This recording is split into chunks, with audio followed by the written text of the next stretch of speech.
Welcome to Crushing 1L, a podcast about how it really does rain in Southern California. I'm Aaminah, I am a 1L at UCLA Law, and I'm joined by Abhi, a 1L at Penn Law. Abhi, have you ever seen it rain in Southern California? Because I'm telling you, it is pouring out of the sky here. You can check out anytime you like, but you can never leave. No, I mean, like, so this is like the reason I say this, it like stands out to me. Like, there's this song from my childhood. It's like, it never rains in Southern California. And like, I'm like, right, it never rains here. We were in drought for like years and years and years. And now, instead of drought and wildfires, we have copious amounts of rain, which are so heavy that my classroom for crim tomorrow is flooded. Is this like a biblical rain? Like, how much rain are you guys getting that it flooded your classroom? It's like, I can't really say what like amount of rain is a lot of rain for other places. I just like for us, like our infrastructure is really not built to handle rain. So like when we get a decent amount of rain, like the streets are flooded, like the gutters can't handle it. Like it's a lot. It's a Well, lot. and like y'all have your highways and stuff are made of a different kind of asphalt. It's like all just Oh concrete, so it's really? not porous in any way. So the water just sits on it. It's Did not know ridiculous. that. Yeah, y'all really can't handle rain. Although, excuse me, I am not one to talk though. Philly shut down for a whole weekend a few weeks ago Yeah. when it snowed, when it dumped snow, and there was a big like winter blast or whatever. And then we had two snow days in a row. We had like a Monday off and then Tuesday off. It really threw a whole wrench in the semester schedule. So I Well, here I am trying to make fun of y'all for your rain, but we got shut down by like less than a foot of snow.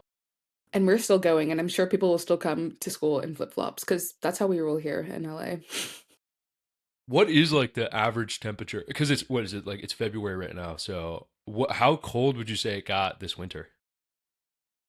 How cold? I mean, I don't think I really, really doubt that we saw anything below 45. Oh, okay. Well, 45 is kind of low. I in my head I was thinking like it never got below like 60, but that's stupid. Oh no, no, no. Obviously, I mean but like it's currently 54 right now. okay. I mean like we get into the 50s like 45. I might be stretching it, but I mean when I say like 45, I mean like maybe at night. Like I don't think during the day it was really like getting below 50. Yeah. Maybe, but I don't think it really got below 50. Damn. I And I would don't say think it like ever really does during the day. for most of January and most of February, it's been in the single digits here in Philly. So it's just something for the listeners to keep in That's mind. that's Weather's a crazy. thing, so if you don't want to bundle up, maybe UCLA is a better option. I mean, if you're like me, like it's getting like it's in the 50s and I'm running my space heater all the time. Like I saw an But hey, Instagram reel. I saw an Instagram reel that said that space heaters are bad for you. So like oh, just be careful. Like the the in the what constant sense? heat, so even low levels of heat exposure are like not great for your skin over long periods of time. So just keep it, keep an eye That's on your. horrible. I literally I put that thing like under my desk and I'm like, take me away. Now, I mean, look, this was on Instagram, so take it with a grain. It's No, but probably, I that's would. so interesting because like I sometimes like even though I like want to have run the space heater just all the time, like I have to turn it off sometimes because it makes me really sleepy. Like it makes me really sleepy. That's kind of Oh how my like an God. electric Maybe it's blanket. poisoning me. Like I have an electric blanket. I just like there's something about the space heater. There's something. There's something about the space heater. You heard it here first, folks. Maybe it's sickness. I don't know. Well, anyway, that's our Anyway, natural disasters and weather patterns aside. Amita, how's recruiting going? And do you have any further advice? I know we kind of did like a deep dive into mid-sized firms, big law firms, and recruiting advice. But I know you're still actively in it, so I'd love to hear any updates or advice you have. well, I don't know. I feel like it's so funny. Like, honestly, like being in this like offer zone, I feel literally like I'm low key engaged. Like, I feel like I'm off the market. Like, I'm getting married. Like, I don't, It no, it maybe literally this is feels not a relatable feeling. no, no, it literally feels like, and it makes it more stressful because if you have one or two options, you're like, oh, is this the firm I'm gonna marry? And that makes it so much scarier to make a decision. That's fair. I mean, I guess for me, like, I feel like my process was honestly really reminiscent of Beth's, where she was like, I did two direct applications. One I really wanted to go to, the other one I just threw in because I saw it there. And once I had that meeting with the firm I really wanted to go to, I was like, synergy, like we clicked, and that was that. not exactly like that in terms of like my application process. Like I still did like the OCI rounds of applications where I was submitting my resume and like, reaching out to a bunch of firms, so on and so forth. But I guess I'll be honest with you guys about how this actually went for me so that I can like, for the interest of transparency, so that you can have like an expectation about what this Well, process could look like. I also think like you had a positive outcome. So I this did. is I did. It's not that. It's just like I'm hesitating right now because I know that recruiting is so sensitive for people, and like yeah. I know that a lot of people are having a really tough time of it because it's such an insane thing. Like in the article we'll talk about later, like they call it the 1L panic cycle, and I think that's a really apt way to describe it. So like I'm being sensitive to the experience that others have had, like, and knowing that my experience is maybe not as atypical. I will tell you now how my experience went. So, and honestly, it's funny because it really also mirrored my like law school application cycle experience, but I digress. So for me, I did OCI, like I did resume collection, a couple different resume collection programs through our Office of Career Services, in terms of like putting out my application to big law firms. But like, and I think I talked about this when I went to meet the firms initially, but like when I went to meet the firms and I found this firm that I have an offer from now, like I just like I knew instantly. I was like, this is the firm for me. Like this is the firm I really want to go to. It's like the practice area I'm interested in. It's in Los Angeles. It's nearby where I'm currently staying, like bunch of UCLA alums, like just like checking so many boxes in terms of like what I'm interested in and what I wanted to like do in my career. Um so that was really exciting for me, like so much so that I went and like after I went to meet the firms, I scheduled a call with one of the attorneys that I'd met there because I just wanted to know more about the firm, and I literally was like on the phone with her, like, chatting, blah blah blah, and like literally said to her at the end of the call, I was like, listen, like how do I get into this firm? Like what do I need to do to work here? Like dead ass, I said, what do I need to do to work here? And she was like, oh, like you do your direct application, do your OCI, like as long as your GPA is in the right space, like you'll be likely to get an interview, right? Wait, sorry, were you gonna say something, Abby? Okay. I was gonna say I joke around when I was in the process. I was like, whose toes do I need to tickle to work here? But Whoa. that's just Whoa. me. That's just me. That really gives big law biter vibes, but we'll Arr, not get into that. arr. Um, but yeah, so like it was like, what do I need to do to get here? She was like, just go through the process and like keep an eye on your inbox. But like talking with that attorney, she put in a good word for me with the partners, with the recruiting team, and from that, like I got in a callback, which I told you guys about the callback process. That was a 2 hour interview with 6 different attorneys, all of who like I genuinely really was like so excited to talk to these people, delve into their careers and their different like interests and things like that, and like just had a really good conversation with everybody. And then yeah, I got my offer out of that process, and that was kind of like, it wasn't like one and done, but it was kind of one and done for me. So like I'm going, and I'll talk a bit about like what to do post offer, but like that was the whole offer and hiring process for me. um yeah. That was That's that. and that's like the ideal version of this, right? Like Yeah. you use so you leverage like the resume collection service, and I'll just add logistically, like what are we talking about when we talk about that? The advantage to going through your on-campus interview process or your resume collection process through your school is that you generally have to do less work when you direct Hmm. apply to firms. I direct applied to a number of firms, but it's just a ton of work to do their application. Like you need to write a cover letter, you need to like upload the resume in a certain format, you need to do that annoying thing where they ask you for your resume, but then you have to put all your work history into their portal anyway. So you can avoid all that nonsense because these firms they have an agreement with your school where they're like, hey, all we need is the resume, and we will Yeah. talk, and we promise we will pick students that we do actually want to talk to based off the resume. So it's easier, it's a lower lift for the student, and it's a more consolidated process for the student. All they have to do is upload one version of their resume. They can list a few firms that they're interested in, and then the school kind of coordinates the meeting. So huge benefit to doing it this way, and it worked out. It worked out really well. So that's huge. Yeah, and I would just like on that, like to reaffirm like kind of the point of the like transparency I'm getting at too is like again, like I didn't find this firm until mid-January. So it's not like I was talking to these attorneys from, November, September, October, like back in first semester. Like this was a relatively like recent development for me. Um and I say that to say, like, again, I said this before, but like, not all hope is lost if you are seeing people get their jobs in early January and you're like, oh my God, like, I don't even know where I'm going. Like, I just got my head on straight. Like, deep breaths, like, things can still work out. And like, again, like, this is really a people business. So it's really about connecting with people and connecting with the right people. And yeah, finding those people who advocate for you at the firm. And there's something to be said for taking your time and waiting until you're in a headspace to Hmm. actually be open to connection. This is going to sound really cheesy, but it's a lot like dating. Like if you're like always out there and you're exhausted and you're burnt out, you're not going to make a meaningful connection.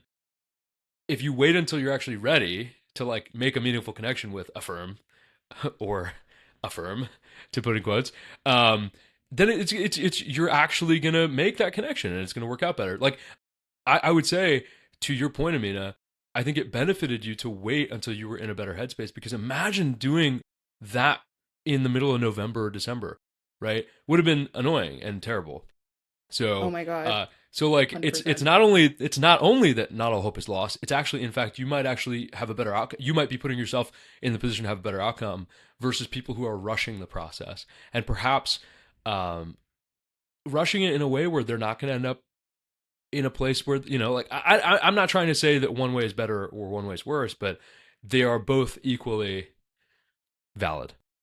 Okay, I love the legal and love advice post Valentine's Day episode. Very fun. This is Uh, our post Valentine's Day it episode. is our post Hey, Valentine's folks, Day episode. marry your best friend. That's the best advice I could give. And marry your best law firm. And marry your Favorite, best law marry your firm. favorite law firm. No, but yeah, definitely like I've said this before. I'm like a lot of this is because we've talked about the recruiting process, but like, oh my goodness, in fall, I did not have the mental capacity to engage with firms in a meaningful way. Like I'm like exclamation point, exclamation point, exclamation point. I could not do it. And like I had to have that moment with myself. And also, this was something I discussed with my career services advisor as well. But I was like, I can't do this right now. Like I'm so overwhelmed and underwater. Like I like literally felt it being at Meet the Firms in January. I was like, oh my God, like I could not have engaged in this in the fall. Like I could not have utilized this properly in the fall. So yeah, like definitely like having that mind space, having being open for like open to love was definitely like huge, huge, huge in me being able to like now be in this position that I'm in. But now I'm in this position. What do? We have an offer. What are our next steps? So first and foremost, I'm sure you had a similar experience when you got your offers, but when you get an offer, you're likely to get a call from the firm, like the people, some partner that you interviewed with will call you. If you get a call from an area code of a firm, like of a place where a firm might be, you should pick up the phone. It's gonna Pick up the maybe phone. the caller ID helped me a couple times. The caller ID picked up the blank phone number and they were like, "We think it." That my iPhone was like, "I think it's this law firm," and I was like, "Ooh, that's very helpful. Thank you." Yeah, but the area code thing is huge because like around here is like the 310 area code, and it's funny. Firstly, shout out Angie, who I met at Admitted Students Day when I got this offer phone call. But hi Angie, if you're listening. But I was literally at Admitted Students Day, talking to admitted students at UCLA, and like in the middle of a conversation was getting this call from a 310 number, very similar again to like what happened when I got accepted to UCLA. And I was like, oh my God, I'm so sorry, but like I really have to step away. I have to take this. And like I love too that iPhone has updated, like they let you like pick up during a voicemail because she was leaving a voicemail and I was like, I'm so sorry. And like I picked up in the middle of her like leaving this voicemail. But yeah, so you're gonna get a call. Huge digression. You're gonna get a call from the law firm. I don't think you need to accept on the phone. And I would actually say maybe don't accept on the You phone. should not accept on the phone. Do not You should accept not on the accept on the phone. phone. You should say, "Thank you so much. This is very exciting news. I can't wait to take this back to my family." Or I can't wait, like, I'll keep an eye out for the offer letter because you will then get an offer letter over Oh yeah. email. Oh yeah. And also, Yeah. yeah, get it in writing. Don't agree to some random shit over the phone. Wait until you get. Yeah, that's great. Yes, that's a perfect script. Thank you so Yeah. much for that news. It's such exciting news. I can't wait to see the contract in my email. Yeah. I'll keep an eye out for the contract. I'll keep an eye out Yeah. for the offer letter, like, and I'll be in touch with you, right? So don't accept on the phone, first and foremost. Especially, I mean, Yeah. obviously, because even if it's like the one that you want to go to, just like, Be cool. Be cool. be cool, be cool, literally be cool. What's cool isn't being Um, cool. Ice cold. No, but yeah. So step one, thank you. Keep an eye out for the offer letter and email. Be cordial. hang up the phone, right? Then you go run, find your friends, call your mom, call your dad, whoever you need to talk to, tell them how excited you are, right? Your next step, you're going to want to visit the law firms that you got an offer from. So this is a lot like picking a law school or a university or whatever. Like you need to catch a vibe at the firm. Like there's no other way to put it. Like you got to go to the firm and catch a vibe, you know? Abhi, what was Absolutely. that like for you when you went and visited your firms? It was uber important, and I was actually lucky enough to have done. We have a Pen in DC club, so we were Mhm. actually able to do pre-visits with the two. I was kind of down to two firms, and I was able to visit both firms, and so I had an idea of it.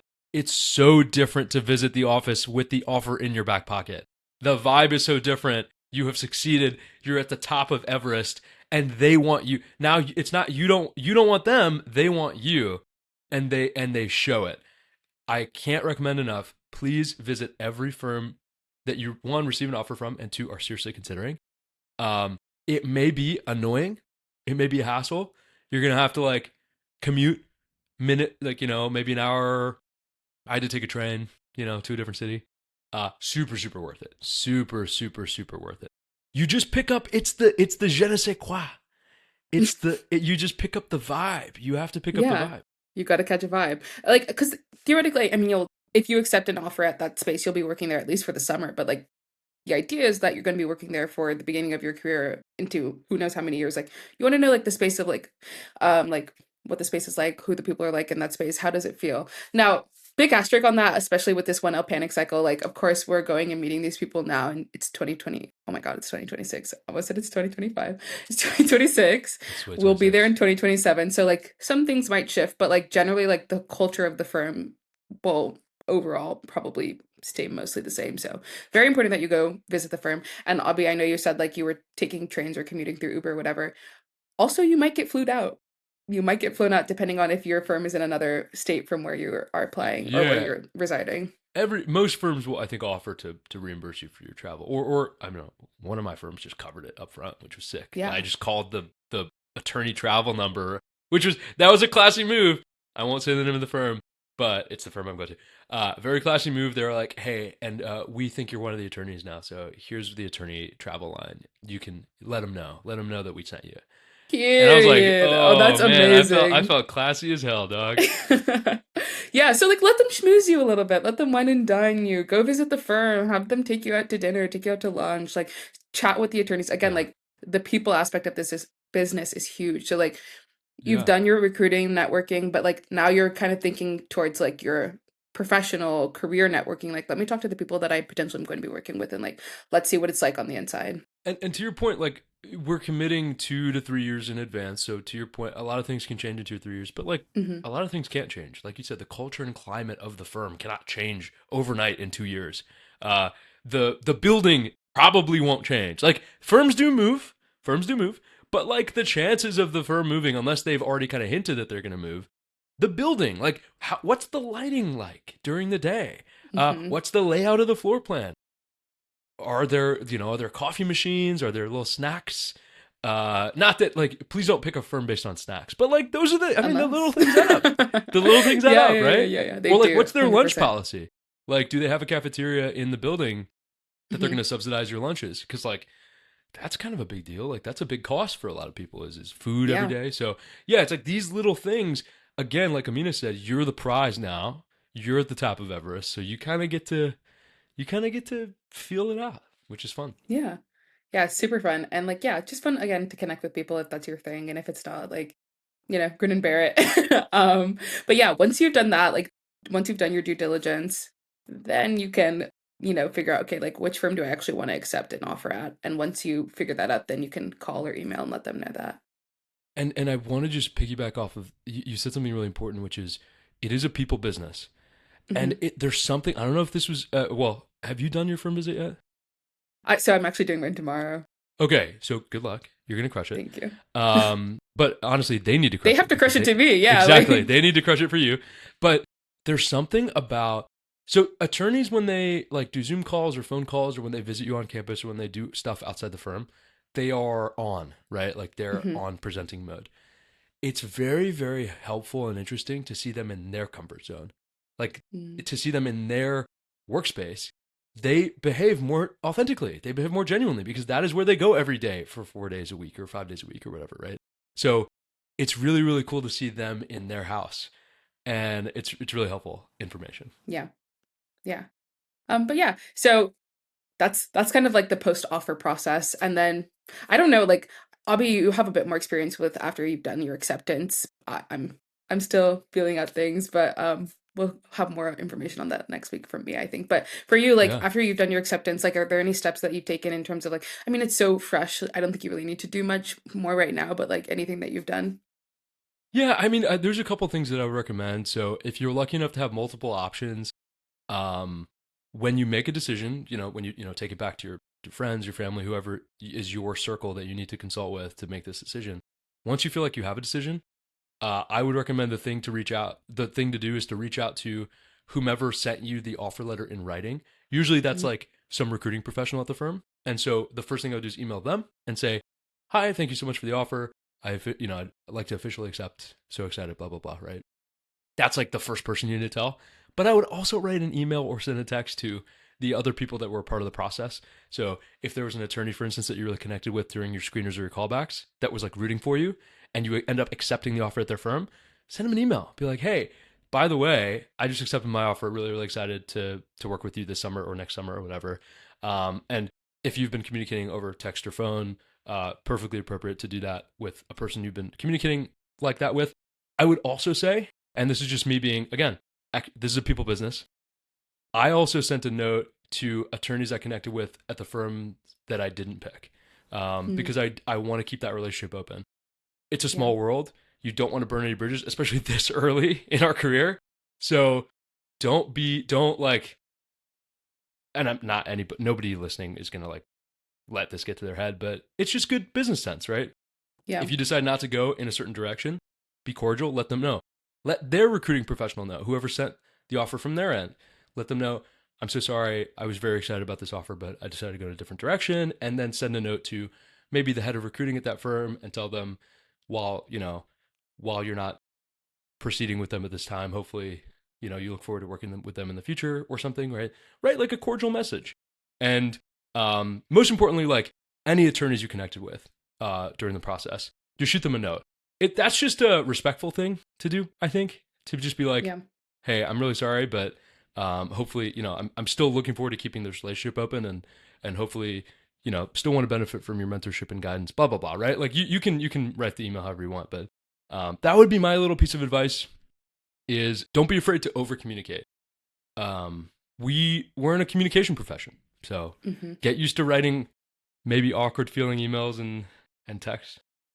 No, I think that's really great advice. Like when I even got like after my interviews, I emailed everybody I interviewed with, and I emailed the recruiting person who set the email. Like, I mean, set the interview. Like every time that I got like a communication from her, I was like, "Thanks for coordinating. Thank you for being on top of this. Thank you for whatever." Like, just making sure that to acknowledge everybody who's working in this process to like, Absolutely. find out if you're a right fit, get you, in the door or whatever it is. Like acknowledging everybody who's working in the process, and I think it's a really, really great idea to keep in touch with other attorneys because again, this is the network that you're building. So yeah, 100% like love that piece of advice. Yeah, be communicative. Don't be the recruit that doesn't respond to emails and they're wondering if you even got the stuff they sent you. Be the recruit who over communicates. Every time an attorney, you're about to get a lot of congratulations. I think if you accept this offer after this visit, a few attorneys will probably email you. Write back to them. They'll love it, and it'll set the precedent. It'll set the tone for you in your professional environment. Yeah, can't recommend enough. Over communicate. Yeah, cool. But yeah, so that's my post offer breakdown. I Very think that's it. exciting. I think that's what we've got for this. Oh, I'm so excited to hear about how your visit goes. Yeah, I think so. Well, yeah, I'm really excited to do it. Like I went and like did a like let's call it like a baby visit, like a preview on Friday, and I was like, whoa, like whoa, wait a minute. I forgot that not everything is the same. Like in a sense of like, like you go and work at like a bit like a company, you think like, okay, I'll be in this office building. Honestly, like think of like the office, right? Like I'm thinking like, Yeah. okay, offices are like the office. So I'm at this like skyscraper for the firm, and I was like, oh no, not all offices are like the office in Scranton, Yep. Pennsylvania. Yep. Right. Yep. Yeah, so I'm really excited to like see how it looks like on the inside. Oh yeah, oh yeah, and they're gonna show they're gonna show you the best rooms and the best conference rooms and the 100%. best all that stuff. But Yeah. hey, enjoy it. You deserve it. Thanks. Very cool. We have a couple of listener questions too, Amina. Yeah. Yes. Do you Um wanna? Do you wanna? Well, so how about I read this one and then you react because this one's a shout out to not you, but like you okay. all down in Cali. Um, Live reaction. Trip, Let's do it. yeah, live react. Trip left us a comment and Trip says, "Shout out UCLA mock trial team. They give great mock trial scholarships." Now, first of all, indeed, shout out UCLA mock trial team. I'm sure they're awesome. Mock They are. trial scholarships is a new that I did not know existed. What are your Yeah. thoughts on this? Whoa. This was also news to me. I'm sorry, it's not a live reaction because we talked about this before. So I'll be but this was news to me. Wow. You pierced the Thank veil you. that you broke the disbelief that our I listeners were couldn't talk suspending their about I couldn't talk about this without having to backtrack on that statement, so my bad. But so sad. this was news to me when I did read this the first time. I was not aware that we had mock trial scholarships, but apparently we do. Yeah, so if you're an admitted student, you're interested in trial advocacy and litigation, I am assuming if you're also doing mock trial, like they will give scholarships. Our mock trial team gives scholarships, and also to graduating students, they have an award that they give for those who have demonstrated excellence in trial advocacy. So something to keep in mind. Lots of ways to get money here at UCLA, That's apparently. very cool. Most Yeah. schools, I would say, don't give mock trial scholarships, but the fact that UCLA does, and these are kinds of scholarships that like might be the difference between you paying, a little bit out of pocket versus zero out of pocket. So something to keep in mind. I mean, yeah, I don't know how much money this scholarship is, but I'm imagining probably like something that might cover your books this semester or like, Hmm. cover something like that. Yeah. So, Or yeah, all of your mock trial expenses. You your know, mock trial it's an expensive expenses. hobby, I'm sure. Yeah. Um, So, Cool. Thanks for letting us know, Trip. That's actually really really cool to hear. And I'm curious if anybody knows of any other scholarships like that that are almost like vocation specific at their law school. Please leave us a comment if you're a 1L or whatever, or if you're not, I don't care. If you know of other scholarships like that, let us know. We'd love to shout those out. Um, and then we got another a comment from a follow up from Bjork. He said, "Thank you both for the extensive discussion about mid-sized law firms versus big law. It was extremely insightful. Thanks, Amina. I feel like you were doing the heavy lifting there. I don't know much about mid-sized law firms, but I learned a ton as well. And if anybody didn't catch that episode, it's I think just the last one. So yeah, it's the last one. Yeah. And I also even learned some more about mid-sized firms. I was speaking with a recruiter the other day, which I don't know if you guys know this. Abby, I don't know if you know this, although I I feel don't know like you anything. probably do. Okay. Well, in terms of getting hired as an attorney, like you can work with the way that the recruiter described it is like as if you're an athlete and you get an agent to like represent you. As an attorney, you can work with a recruiter who will represent you with different firms and kind of like help you find like where you want to go in terms of like lateraling and stuff like that. I don't think it's necessarily like the same process for prospective like law students looking to be associates at places, but like yeah, in terms of being an attorney looking to lateral, you can connect with a recruiter who will help place you at different firms and who firms are in contact with to look for attorneys. So that's something that exists, legal Interesting. recruiters. Um, I've yeah. definitely heard of that, and I Yeah. think the recruiters start to reach out to associates at like I think the 5 to 8 year mark.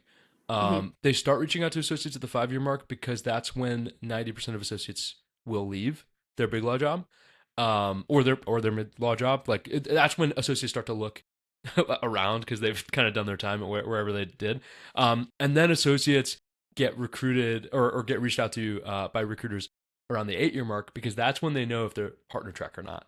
So usually by year 7 or 8, you have gotten the memo, the writings on the wall, whether you're going to be partner material or not. And if not, the recruiter will reach out to you on LinkedIn or whatever and be like, "Hey, like, let me know if you need to lateral, and we can find you a firm that might consider you for being partner." So interesting stuff. Yeah.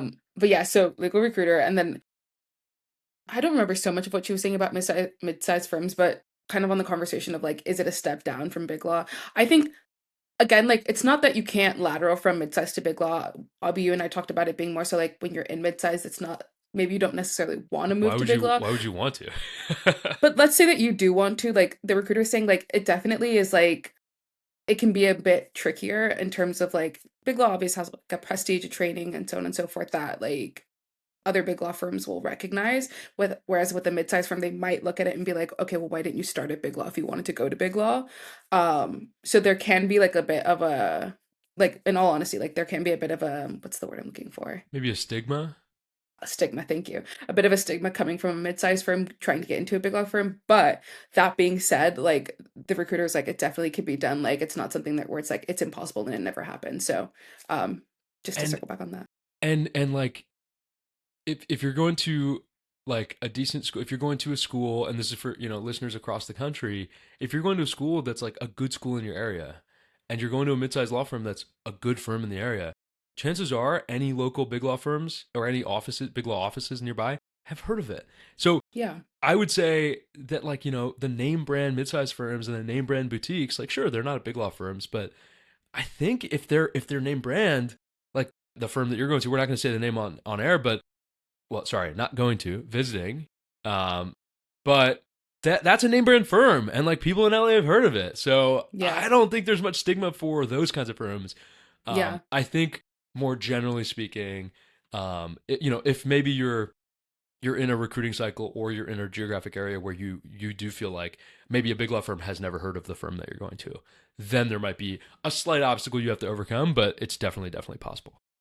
Yeah, and like the recruiter saying, like you just explained, like kind of the choice to start at that big law firm, depending on what the reason for your choice was. Like, I'm sorry, the mid law firm, depending on what the reason for your mid law firm choice was, like the recruiter will work with you, or you will work with whoever it is that you're working with at the time to like kind of spin that narrative and explain it. And yeah, it shouldn't be an obstacle or hindrance. Like, but just full transparency on that question. Yeah. And thank you for asking that question, guys. If you have more questions, leave us a comment. Spotify, YouTube, you know where to find Leave us us. a comment on Spotify or YouTube, or you could write in podcast Or you at can write in. crushing1l.com.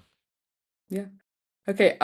Speaking of all this big law talk, we have one of our like big law firms, a big name in the big law world, who's fighting back against the 1L panic cycle. So I don't know if you're familiar with this, Abhi, but Cooley has recently announced that they are only hiring about half of their summer associate class for 2027, and they're going to be holding seats until the end of the year to kind of get a more holistic look at 1L's performance over the entirety of the year.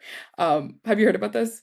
Well, so I think so. You spotted this article, Amina, and good eye, because I think it's a really important topic to cover. I had not heard that Cooley specifically was doing this, but I have Mhm. to admit, I had heard rumblings that more and more big law firms are reserving some of their class seats for re-recruiting because of how early the cycle is.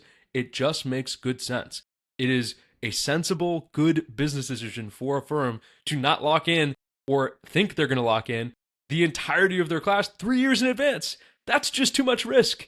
So, of course, they're going to do things to mitigate the risk. Of course, they're going to maybe, and these are just big round numbers. I have no idea if these are real numbers, but like if a big law firm is going to try to hire, for instance, 100 summer associates across its offices, perhaps they're only going to hire 60 or 70, and they're going to keep 30 or 40 to fill over the next 2 years, because inevitably, right, people are picking firms so early, they're going to go spend their 1L summer somewhere, maybe at a firm, maybe at a not big law firm job, and then they're going to go do a summer at a 2L job, and maybe they'll change their mind, right? Maybe they'll Like learn literally. more. They'll learn more about the legal field, and they may not feel great about what they locked in 2.5 years prior. So it's smart to leave some wiggle room for the re-recruiting. Yeah, so this article that we're looking at and talking about is called Top Big Law Firm Pumps the Brakes on Early Recruiting in a Rare Win for Law Students. And this is by Stacy Zaretsky, published on February 10th.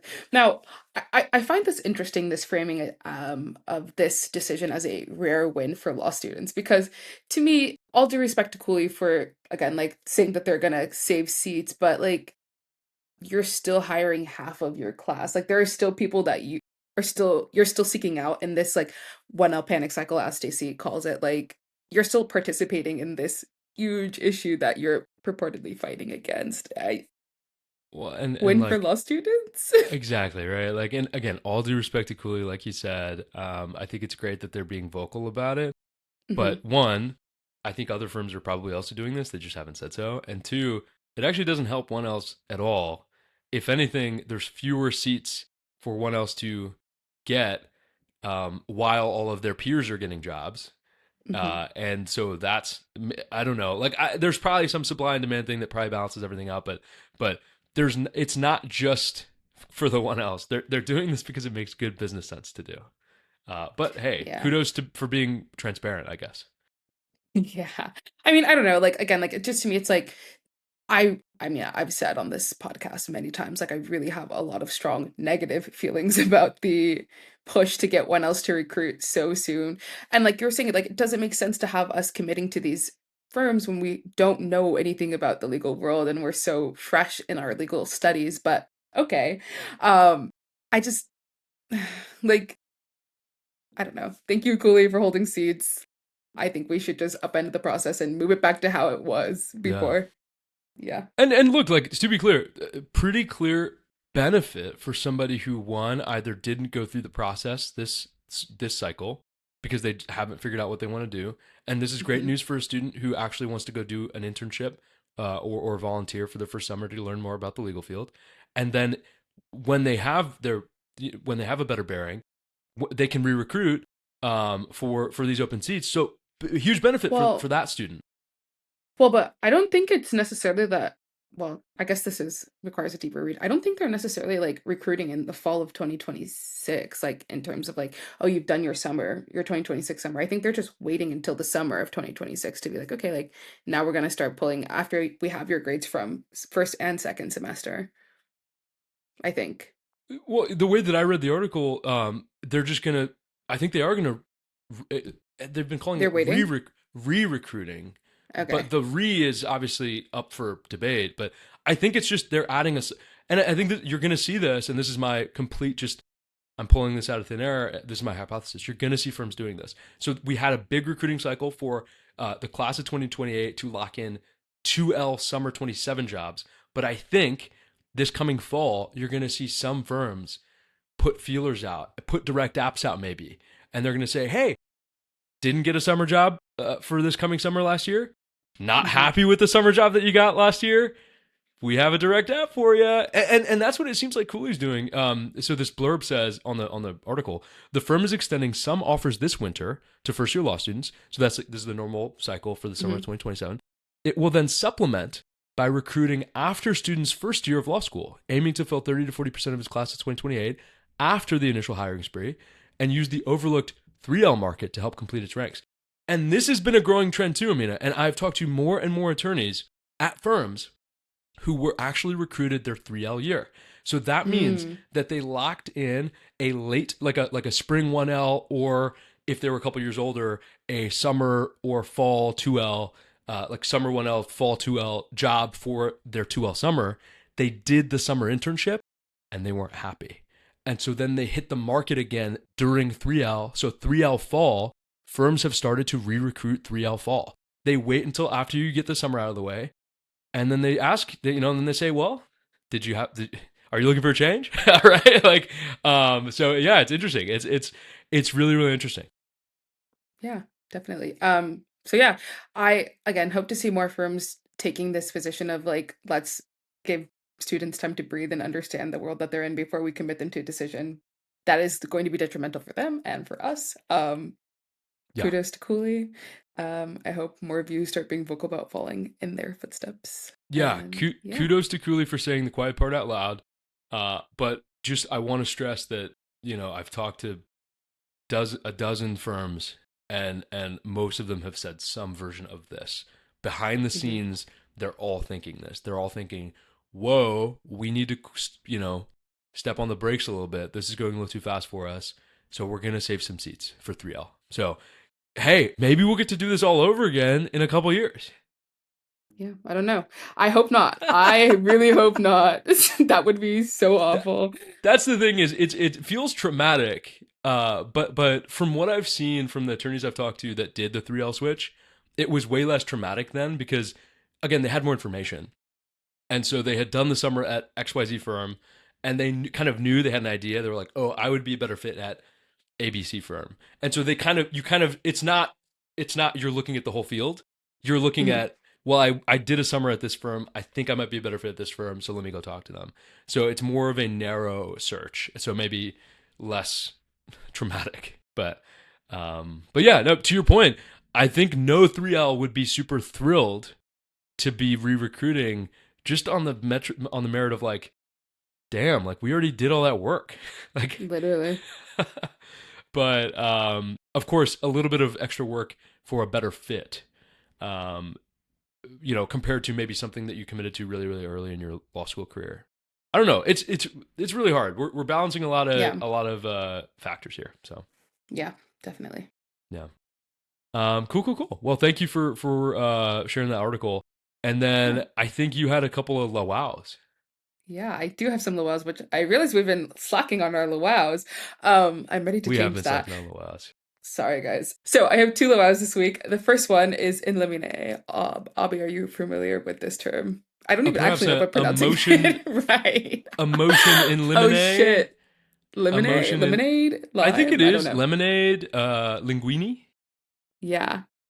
I I actually, think you're saying whoa. it right.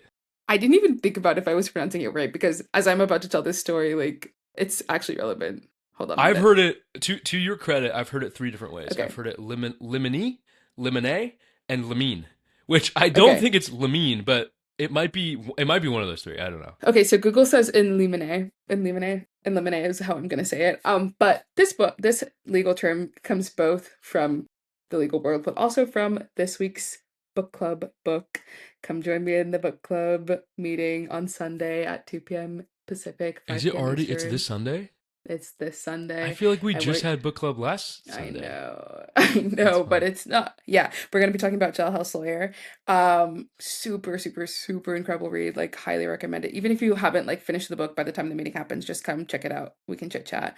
But in any case, in this book, Calvin is like, who is the Jailhouse Lawyer? He's getting familiarized with the courts. He's at like the onset of his inmate legal journey. Um, or rather, let me say incarcerated person legal journey. And he is in court and he files this motion in lime, he says, and like, he kind of gets snickered at because in lime is not the proper terminology, but in limine, a motion in limine is a pretrial motion, and in limine is a Latin term that literally means at the threshold. So it's a pretrial motion asking that certain evidence be found inadmissible and that it not be referred to or offered at trial. And that definition comes from the Cornell Law School Legal Institute of Information. And yeah, that's what a motion in limine is. And that's what I think. Like the majority of like motion to suppress, those kinds of like Fourth Amendment, claims like, oh, the search was unlawful. You're gonna want to do those before the trial, because if your contention is that a piece of evidence was obtained unconstitutionally, you need to get that out of the way before. But to your point, that upon the threshold, like you probably exhausted some other stuff, and so Yeah. the motion in limine seems to be like one of your last resort motions, right? But Hmm. before pre-trial motions. Yeah. So that's that term. And then the second one, also related to crim law, although I've seen it in other spaces, but specifically related to crim law, scienter. Have you heard this term before? Yeah, in my head, I say scienter, but that's not right. No, it's scienter. Scienter, if you guys look at this word, it kind of looks like science, but it also in terms of what it actually means, reminds me a bit of conscience. Yeah. And so scienter means it's a legal term that refers to intent or knowledge of wrongdoing. So in order to find somebody, I think this is part of like the mens rea aspect of convicting somebody of a crime. In order to be convicted, you have to have the proper mens rea. You have to have an intention or awareness that you are doing something that is wrong. And so that's the term scienter. They're looking for scienter in terms of your mens rea. Yeah, and sometimes laws or statutes don't have any mens rea or scienter requirements, and then it's really interesting because the courts have to answer, well, what mens rea did this statute? What Yeah, are there any other mens rea in the statute that yeah. we can read through? If there's not, what do we default to? And Hmm. if there's not, did the court or legislature mean to make this a strict liability law or statute? These are all interesting questions that you will answer based on whatever your professor says is right. Because I can't make heads or tails of it. It seems like everybody just flips a coin on some of these like mens Yeah. rea questions, but I don't know. That's That's so just me interesting. I was complaining. literally just reading about that for my homework for class today, or tomorrow. But yeah, so those are my two luau's this week. I hope you're luau'd. Yeah. I am wowed by your by your usage of "I hope you're loud." Yes, Thank you. absolutely, absolutely. I'm loud. Incredible. Wow. Wow. That's honestly, we're not going to beat that. That's the peak. That's the. What is so nadir is the low, and then what is The zenith. That is the zenith of this episode. Do you like how I just pulled that right out of my astronomy brain? Yeah. Sorry, I'm not even an astrology girly. I'm sorry I said that. Yeah, thank you. And that was Black Excellence in action. That's Black Excellence on Black History Month Day. And every day is Black History Month. At least in the month of February. In this house. Yeah. In this house. In this house. I think it's all we got. I mean, we're not gonna beat that. That's honestly the peak. Yeah. Cool. Well, I guess we'll just close it out. That's it for this episode of Crushing 1L. If you enjoyed the episode, please subscribe, leave a review, or better yet, share it with someone in your life thinking about law school. We will be their companions through the process. I know I usually say maybe we'll talk them out of it, but maybe I should be more positive. Like we'll be there it's kind of fun. It's kind of fun. Like friends. Are you having fun? Kind of all the time. I almost told a lie.